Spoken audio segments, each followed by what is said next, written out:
What is up, YouTube? This is Mefesto, and I'm bringing you today FIFA 17 career mode. And it's not just a regular career mode, okay? Let me tell you. I decided to do it since FIFA 17 came out. I thought a lot of people would be interested in it. So let's get to the main, I guess, concept of this career mode. So pretty much, I'm going to be doing a Super League career mode.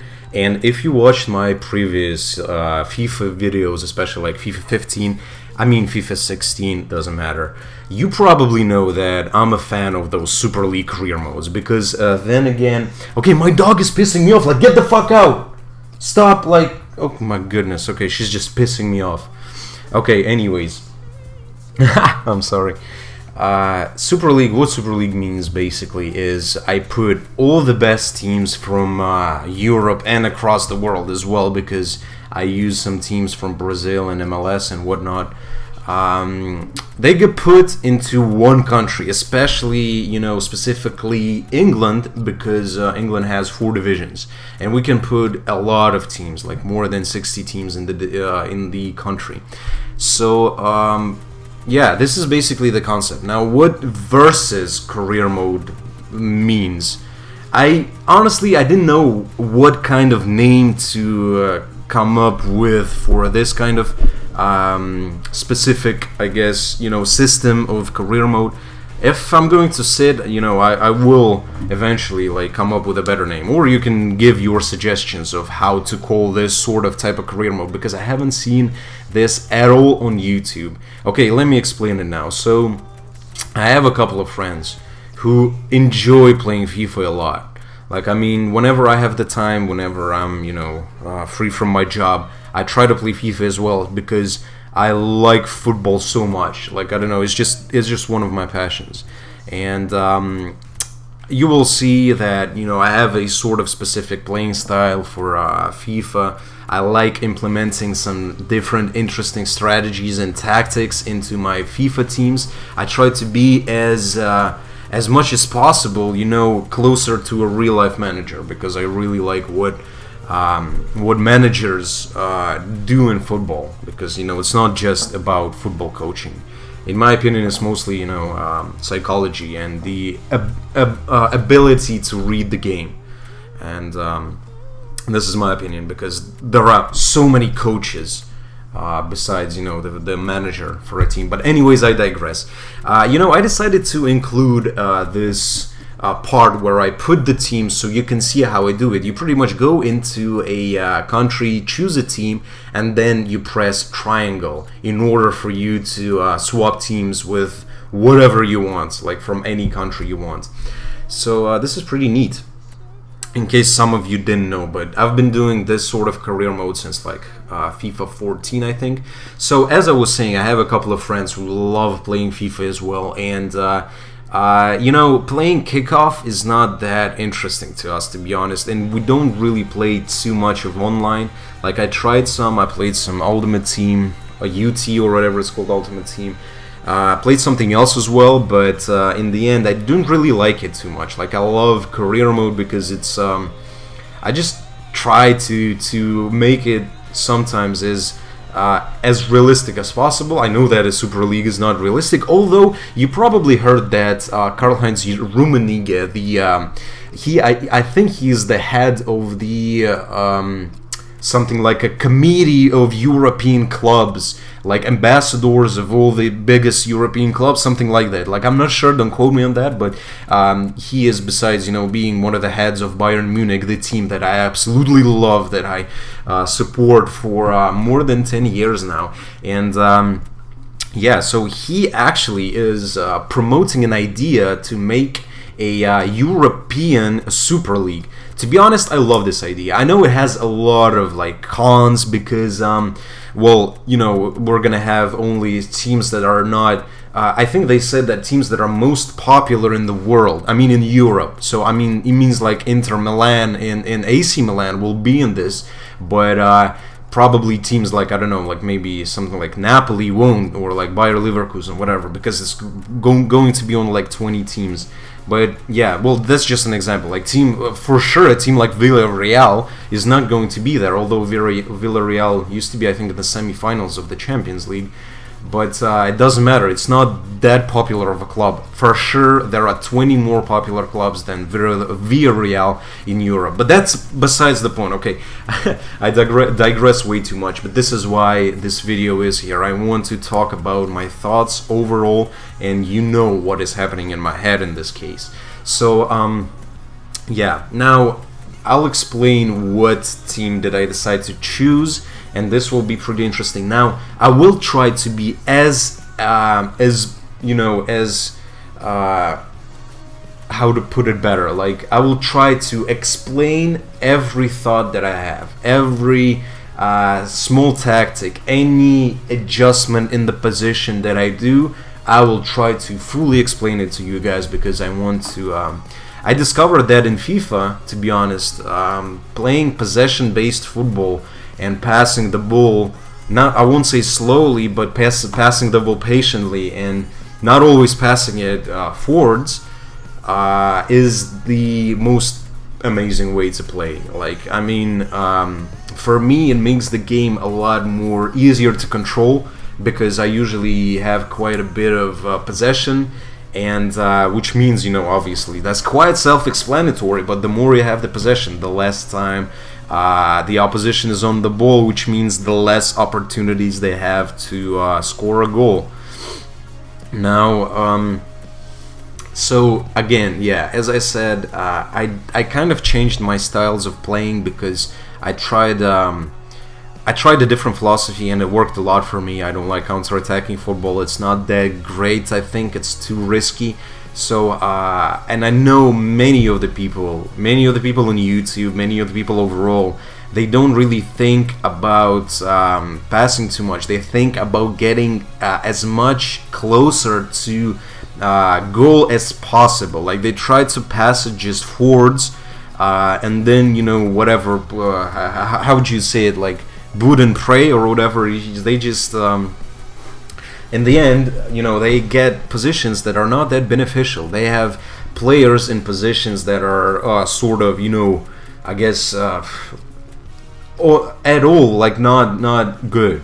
So yeah, it's a pretty stupid sentence there. But anyways, like, it's as much, like, if you pass as much as possible, you get the best positions you can actually get from players, because the thing is, if you are able to find space, and by space I mean just not, you know, like running on the flanks with your winger or whatnot. I'm talking about actually, like, finding spaces, pockets of space. It doesn't have to be a lot of space, but you just find it anywhere on the field. It could be in midfield, it could be at the back.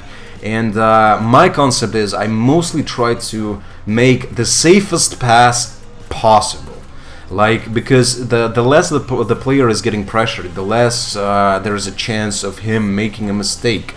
So again, what I do is, if it has to be passed to the back, then I will pass to the back. I will pass at the back. I will pass anywhere I need to, as far as I know that this ball is safe. And another important thing is trying to get players of the opposing team out of positions and fucking up their defensive lines. By defensive lines, I mean starting from the striker's position whenever the opposing team doesn't have the ball. So again, probably you will see in this career mode a lot closer what I mean. But the only problem is, I'm going to be using the weakest team in the division. And I decided to go for Nice, because as you know, Nice in real life, they're racking anuses. Oh my goodness. Okay, guys, sorry, I can't talk. Yeah, I'm a little bit tired from yesterday. Anyways, as I was saying, you know, what was I saying? Yeah, I was talking about Nice.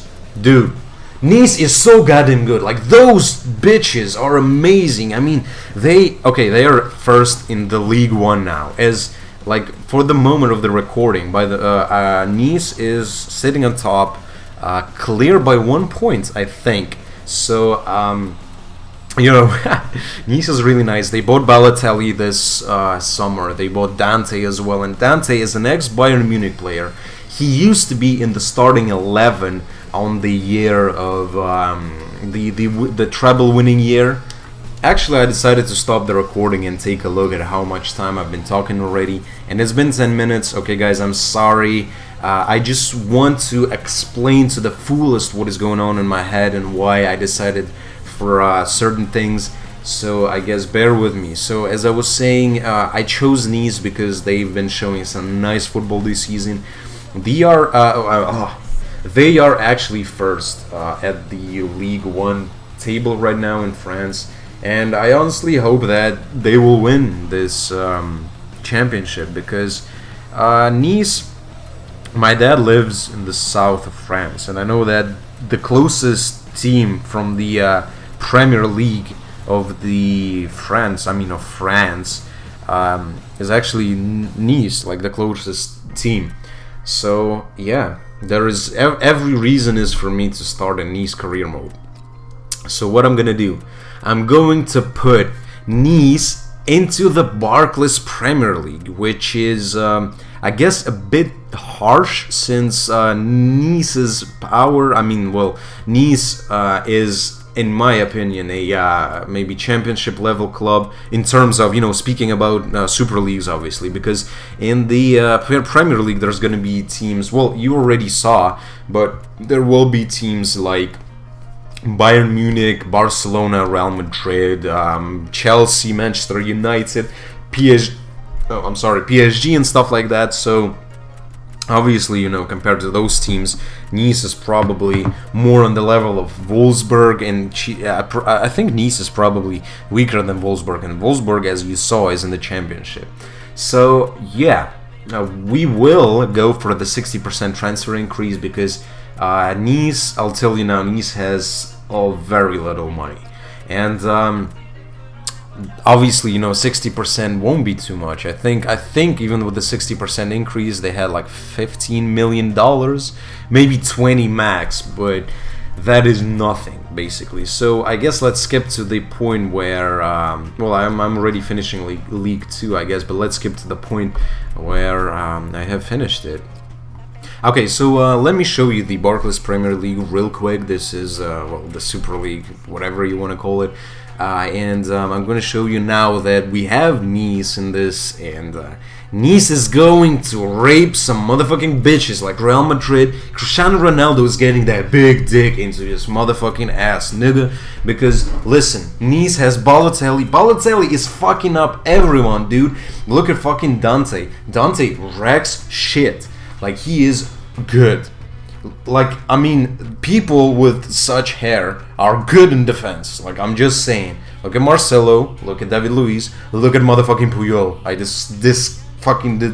Puyol disgusts me so much. And there's Dante as well. So, if you have an afro, then you're an amazing center back for sure.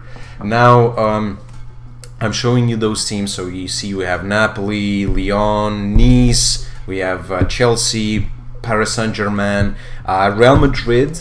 Then we have Sevilla. Sevilla is pretty strong. Like, this game is really good. Tottenham, Arsenal, well, obviously.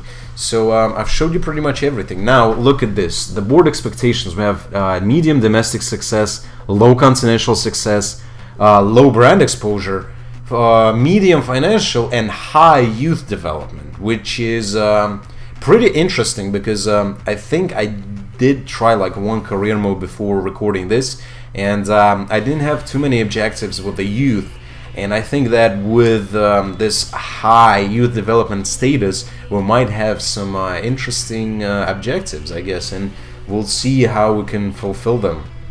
Now a good thing is that we don't need domestic success, so I guess it's pretty much only comes down to youth.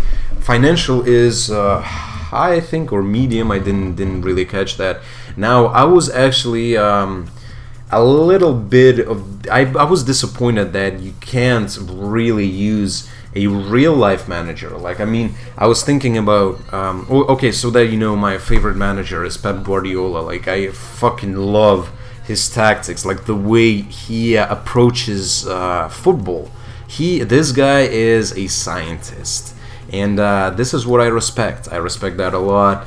Well, you know that there obviously was a heartbreak that Pep Guardiola left Bayern Munich, and I regret it a lot. And unfortunately, he said that most likely he won't return to Bayern Munich, but you never know. All I can say is, no fuck niggas in this bitch. Like, our fucking coach is from Somalia. We don't play around with no pussy niggas. Like, I'm telling you. If you try to fuck around with us, you getting popped, nigga. I'm telling you. So, yeah. Our trainer is a guy, a gray-headed black guy from Somalia.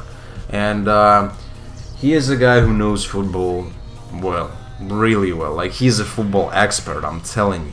So, yeah, we're pretty much going to accept this invitation for the Continental Cup or whatever. And I will, to be honest, wrap up the episode pretty soon because it's going really long now. I am sorry that this one was, not so much in terms of the content of the video, but I had to explain everything, what was going on in this smart-ass head that is sitting in front of this microphone. And I'm actually surprised I found this microphone. This is nice, macrophone, lol. Nonetheless, okay, look at this. These board expectations. Like, why is it so small? Let me make it a little bit bigger. What is it? Oh, this is a lot better. All right. I decided to skip the part where I was looking at scout reports and whatever because it's not important at all. Now I will set up my team right here, and quickly I will talk about my strategies, my formations, the players that I use, my tactics. So we will go with 3 at the back, although 3 at the back is a little bit, I would say, different. Now look what I'm doing right here. I'm putting Dante and Pereira. Well, it doesn't matter about the players. Like, don't look at the players now. We will have a lot of different additions. Now, look at this. The central guy, I'm putting him a little bit above the others. The line of the left center back and right center back.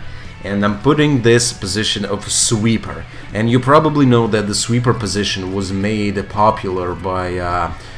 well, I would say Franz Beckenbauer was probably the best sweeper out there, and well, another guy, Ronald Koeman, the Everton manager right now, he was an amazing sweeper as well, one of the best. So the position of sweeper actually was really popular back in the day, and what that means is it's basically I would say it's a sort of something between CDM and center back, although the sweeper position allows the player to move freely on the field, to pretty much free roam, which means that he gets into shooting positions, he gets he passes the ball in the midfield, he makes runs, everything. And besides that, he comes back, he defends, he acts as I would say sort of a good defender, a really high defender. Because I see a lot of the times that my sweepers, they meet people both on the left and on the right wings in the center of the field. So, you know, the sweeper, he moves across the whole field. So this position is really good. Like in this game, I love it a lot. You won't get exposed too much in terms of defending because... well, you must have some nice center backs, and I feel as though having 3 center backs, although sweeper is not really a center back, is a lot more. For me, it is. I guess it's even safer than having 2 center backs and 2 wing backs, because wing backs, in my opinion, they operate too closely to the wing. So this is the strategy, and as you saw, I moved some players up top. I moved them a little bit, how to say it, like a little bit, you know, down the field. And these positions are actually interesting. I'm using both Balotelli and Plea, get out of here, Plea. Okay, we'll just call him Plea, big Plea boy. Anyway, I'm using them both in false 9 positions. So this formation right here has 2 false 9s two false nines and a sweeper. Now false nines will have specific instructions actually. Balotelli will be mostly a target man who stays more central, and Playa will be an actual false nine who comes into the midfield to pick up the ball, which is what I love most, since as I already said, I'm trying to play possession-based football, because I think this is the best way to play football. Like, I fucking despise anti-football, this stupid Simeone shit. Like, this is why I hate Atletico. That's fucking dumb. You're not supposed to play like that. It's not enjoyable to watch. Football should be enjoyed by people. If there were no fans, no supporters, there would be no football. And supporters want beautiful football, so yeah. Okay, I'm sorry, I went on this Atletico Madrid rant a little bit. I'm just, anyways, that's besides the point. I'm using this formation right here. It's amazing for passing the ball, because look at the players. They are situated, all of them are situated on sort of different lines, I would say. We have this position, the guy, the Seri guy right here. It's probably one of the most important positions in this team, because this is the central mid guy. This is a guy who makes pretty much, like, runs the game. And this is what happens during matches, obviously, as well, not just on paper.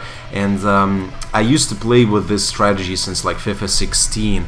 And, well, the best probably guy to be in this position, in my opinion, is Thiago Alcantara. He is insane, both in this game and in real life. But yeah, that's not the case. Now, what players I like to put in the sweeper position. Let's talk about the sweeper position a little bit more in depth. I tend to buy players who can play both as center backs and CDMs and use them as in the sweeper positions. Now, it is quite important to have a sweeper pretty strong. I don't think you need, too tall. Like, sweepers don't have to be that tall. It's mostly down to center backs, in my opinion. Now, a sweeper has to be pretty quick, and I don't say he has to be like 75 acceleration, 85 acceleration for a defensive player. That is pretty quick. But when I say somewhat quick, like more than 60, like 65 sprint speed, this is alright for a sweeper. So as you see right here, we have this team. I am changing stuff like rules and instructions, and this is the team we will be using before making some signings. I can clearly see that we need a right mid, and preferably another CDM, because Pereira is left back, right back. I mean, I don't hesitate using left back, right backs on positions in the midfield, because as you can see, both of my CDMs, Pereira and Coziello, they are actually somewhat moved a bit on the outside of the field. Like if you see, like, Pereira is a little bit more to the left than Dante is when you put like a line between them, and Coziello is a little bit more to the right. So would I say the best ever players to use in those positions, in my opinion, would be David Alaba and Philippe Lahm, because both of those players are wing backs, but they have amazing experience at playing CDM and CM, whatever, doesn't matter. So in a sense, when you use this team, and when you go sort of on when you go on attack, then sometimes you can change it in instructions as well. The sweeper actually moves up during the attack, and the sweeper joins the CM and forms I would say a CDM. He chooses, he changes his position from sweeper to CDM during the attack to help the attack. And those two CDMs that operate on the left and on the right, they move a little bit down the field to get into the left back, right back, the full back positions. So during the attack, this formation transforms into four at the back, so that you don't get exposed during counterattacks. But anyways, I can explain my thoughts maybe in a different video. I mean, a separate video talking about those strategies, talking about anything like football, whatever, movement, and You tell me what you think. I'm sorry, this was a pretty long episode. It has to be done. Everything has to be said, had to be said. So leave comments about what you want next. Next, we will have some transfers, we will have some games, and this will be a very exciting career mode for sure. So leave your thoughts, leave your comments, and thanks for watching this, guys. I tried my best to keep you entertained. If you are able to click on the fucking like button, then click on that like button. But if you did dislike this video, then click on that dislike button. This is self-explanatory, like every fucking YouTuber says that, but you know, it's pretty cool to see that people like your video when it comes to ratings. But whatever, I've been rambling way too long. If you like this, if you want the next episode as soon as possible, write it in the comments, because now I will have a lot more free time. I quit my job, and my job was horrible. I mean, no, it was an amazing job, but I spent like from 12 to 15 hours a day working. Most of the time I work during weekends as well, so obviously, you know, I didn't have any time at all. So again, thanks for watching, guys. I hope you enjoyed this. Our journey at FIFA 17 starts, and you will enjoy this Super League versus career mode a lot. Stay tuned, guys, and I'm Mefesto.